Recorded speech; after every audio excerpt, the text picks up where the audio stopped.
ये बदले की भावना भी बड़ी विचित्र होती है। इंसान तो क्या, जानवर भी इससे बच नहीं पाते।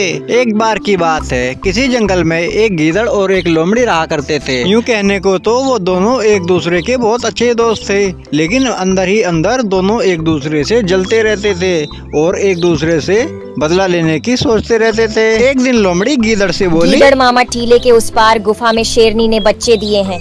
शेर तो दिन में शिकार की खोज में चला जाता है, शेरनी अकेली रह जाती है।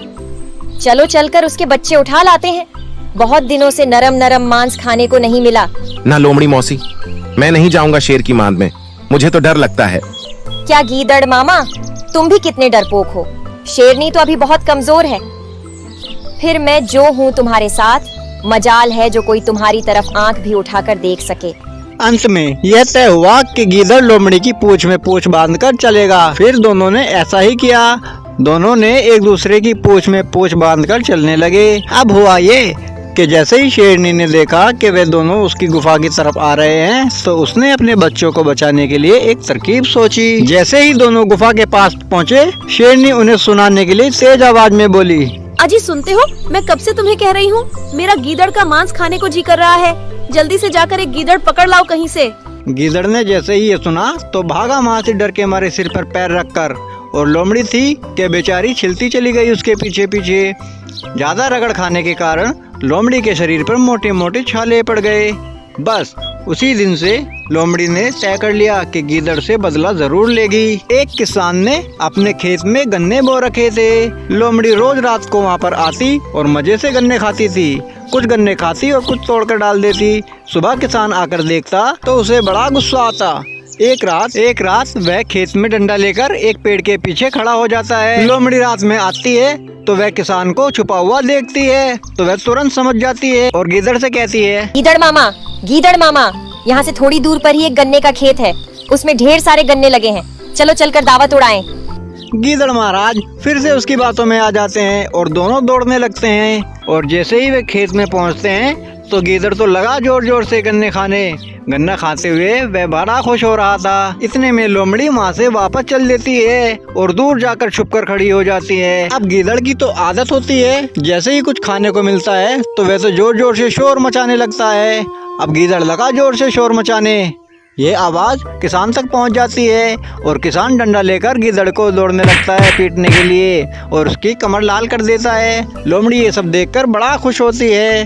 गीदड़ दौड़ता दौड़ता सोचता है कि वह लोमड़ी से इसका बदला जरूर लेगा। अब बारी थी गीदड़ की बदला लेने की। वह रात दिन इसी सोच में डूबा रहता कि कैसे लोमड़ी को अपना बदला लिया जाए। आखिर उसे एक तरकीब सूझ ही जाती है। गीदड़ ने तरह तरह के पकवान बनाए, बड़ा ही मजेदार भोजन तैयार किया और खूब अच्छे पकवान बनाए। फिर उस मैदान के पास में ही एक बड़ा सा गड्ढा खोद दिया और उस गड्ढे को बड़ी ही चालाकी से फूलों से ढक दिया और सामने सब पकवान सजा कर रख दिए। फिर पहुंचा लोमड़ी के पास दावत देने के लिए। लोमड़ी मौसी, उस दिन तुमने मुझे बड्ढे मीठे गन्ने खिलाए, आज मेरी ओर से तुम्हें दावत है। चलो चलकर देखो मैंने तुम्हारे लिए कितने बढ़िया बढ़िया पकवान बनाए हैं।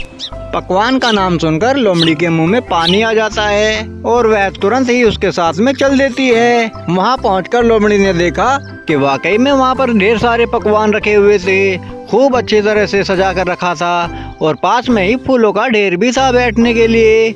लोमड़ी बहुत तेजी से उस फूल के ऊपर जैसे ही कुचली और तो धड़ाम से एक गड्ढे में जा गिरी। उसके बाद क्या था, लोमड़ी लगी बहुत बुरी तरह से रोने, चीखने, चिल्लाने। अरे मैं मर गई, कोई मुझे बाहर निकालो। लेकिन वहाँ उसकी सुनने वाला कोई नहीं था। गीदड़ अपनी चाल कामयाब होते देख बड़ा खुशी से नाचने लगा और वह खुशी के मारे इतना पागल हो गया कि वह खुद उस गड्ढे में जा गिरा धड़ाम से। अब तक लोमड़ी को गीदड़ की सारी चाल समझ में आ गई थी। गीदड़ को गिरते देख उसे बड़ा मजा आया। झट से आंखें मटकाकर बोली, आइए पधारिए गीदड़ मामा, आपका स्वागत है।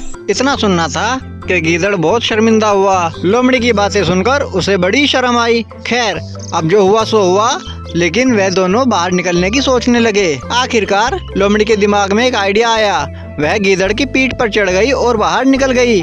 फिर उसने अपनी पूंछ अंदर लटका दी और गीदड़ को भी बाहर खींच लाई। इस तरह एक दूसरे की मदद कर दोनों ही एक दूसरे की जान बचा लेते हैं। और फिर दोनों ने बड़ी शानदार तरीके से पकवान खाए और फिर कभी आपस में ना लड़ने की कसम भी खाई। दोस्तों, मिलजुल कर रहने में जो मजा है वो आपस में लड़ने में नहीं आता।